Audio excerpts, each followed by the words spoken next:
উঠলে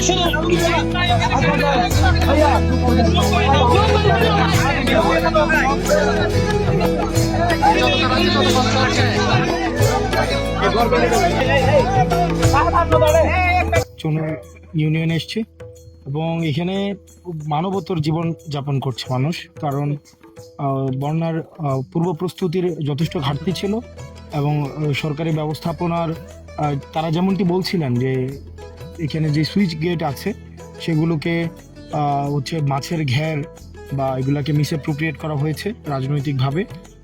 ফলত এখানের যেই পানি যেই ব্যবস্থা, ড্রেনেজ ব্যবস্থা, সেটি মূলত ব্যাহত হয়েছে।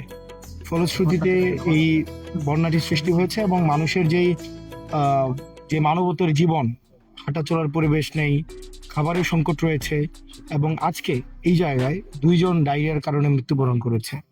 তো সেটা আমাদের জন্য দুঃখজনক এবং বিশুদ্ধ পানির অভাব রয়েছে, নারীদের স্যানিটারি ন্যাপকিনের অভাব রয়েছে, তারপর হচ্ছে বিশুদ্ধ যথেষ্ট ঔষধের স্যালাইনের অভাব রয়েছে এবং সবচেয়ে ঝুঁকিপূর্ণ যেটি সেটি হচ্ছে শিশুদের যে বিশুদ্ধ পানি অথবা খাবার, শিশু খাদ্য, পয় নিষ্কাশন, সেটির আসলে খুবই ভয়াবহ অবস্থা। আমরা এই গ্রামে যখন আসছি এখানে চলাফেরার মতো, নৌকা নিয়ে যাওয়ার মতো ব্যবস্থা নেই। আমরা ত্রাণ দিতে আসছিলাম, ত্রাণ দিতে এসে আমরা অত্যন্ত পরিতাপের বিষয় আমরা এই গ্রামে মাত্র 5টা বাড়িতে যেতে পেরেছি, কারণ নৌকা নিয়ে যাওয়ার ব্যবস্থা নেই, হেঁটে যাওয়ার পরিবেশ নেই। তো সেজন্য আমরা সিদ্ধান্ত নিয়েছি আমাদের স্থানীয় প্রতিনিধি যারা রয়েছে তাদের মাধ্যমে আমরা সকালে বাকি যে ত্রাণগুলো রয়েছে সেগুলো পৌঁছে দেওয়া হবে।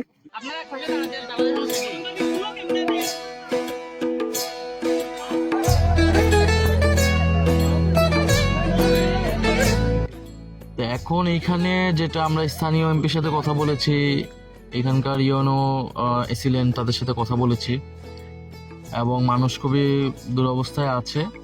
এখনো পরিস্থিতি নিয়ন্ত্রণে আসে নাই, এখনো মানুষের সহযোগিতা প্রয়োজন এবং মানুষ মানে অসুস্থ হচ্ছে, মারা যাচ্ছে, খাদ্যাভাবে রয়েছে। কারণ হিসেবে আমরা যেটা শুনতে পেয়েছি এখানকার যে সুইচ গেটগুলো, এগুলো দীর্ঘদিন ধরে এগুলো ব্যবহার করা হয়নি। এগুলো যারা মাছের ঘের ব্যবসা করে তাদের সাথে এক ধরনের স্থানীয় যে প্রশাসন, পানি উন্নয়ন বোর্ড যারা দায়িত্ব, তারা এটার সাথে এক ধরনের যোগসাজশ করে তারা এই সিন্ডিকেট করে তারা এই ব্যবস্থাপনাটা সঠিকভাবে করতো না। ফলে এই পাহাড়ি ঢলের যখন এই বন্যা পানি এসেছে তখন এই সুইচ গেটগুলো কাজ করতেছিল না এবং সঠিক সময় বন্ধু এগুলো খুলে দেওয়া যায় না। এখন অনেকগুলো সুইচ গেট ভাঙা লাগতেছে এই কারণে।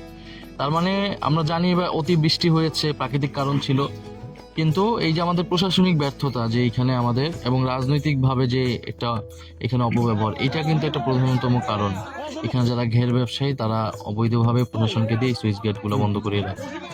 ফলে আমরা সরকারের প্রতি আহ্বান জানাচ্ছি দ্রুত সময়ের মধ্যে এই মানুষকে তাৎক্ষণিক সহায়তা দেওয়া, দীর্ঘমেয়াদী পুনর্বাসন। কারণ এই বন্যা চলে যাবে, হয়তো চলে যাওয়ার পরে কিন্তু প্রচুর ক্ষয়ক্ষতি হবে। আমরা বন্যার সময় আসি, কথা বলি, আপনারা আসেন, কিন্তু বন্যার পরের এই যে দীর্ঘ কয়েক মাস কিন্তু এখানকার ঘর বাড়ি ভেঙে যায়, মানুষ অসুস্থ, তখন কেউ খোঁজ নেয়।